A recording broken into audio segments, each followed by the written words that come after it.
యూపీలోని ప్రయాగ్రాజ్లో జరుగుతున్న మహాకుంభమేళాకు ప్రత్యేక బస్సులు నడపనున్నట్లుగా ఏపీఎస్ఆర్టీసీ ప్రకటించింది.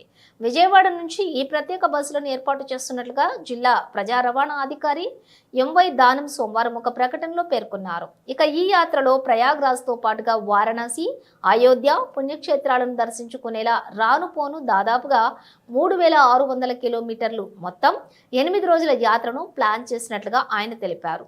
ఫిబ్రవరి 1 నుంచి 8వ తేదీ వరకు ఈ యాత్ర ప్రత్యేక బస్సులో ఛార్జీలు ఇలా: super luxury 8000, star liner non AC sleeper 11000, వెనెలా ఏసీ స్లీపర్ 14500. ఈ యాత్ర ప్రత్యేక బస్సులో ఛార్జీలు పిల్లలకు పెద్దలకు ఒకేలా ఉంటాయని ఆర్టీసీ అధికారులు వెల్లడించారు. అలాగే తమకు ఇచ్చేది కేవలం బస్ ఛార్జీలు మాత్రమేనని తెలిపారు. భోజనం, వసతి, ఇతర ఖర్చులను ప్రయాణికులే భరించాల్సి ఉంటుందని స్పష్టం చేశారు.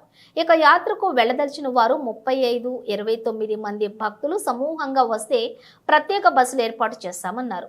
యాత్ర షెడ్యూల్ చేశారు. కాగా ఇప్పటికే రాజమహేంద్రవరం, కొవ్వూరు నుంచి బస్సులు ఏర్పాటు చేసినట్లుగా అధికారులు చెప్పారు. వాటిల్లో రిజర్వేషన్లు కూడా పూర్తయినట్లుగా పేర్కొన్నారు. ఇవి కూడా ఫిబ్రవరి 1వ తేదీ నుంచే బయలుదేరతాయని ఆర్టీసీ అధికారులు వెల్లడించారు.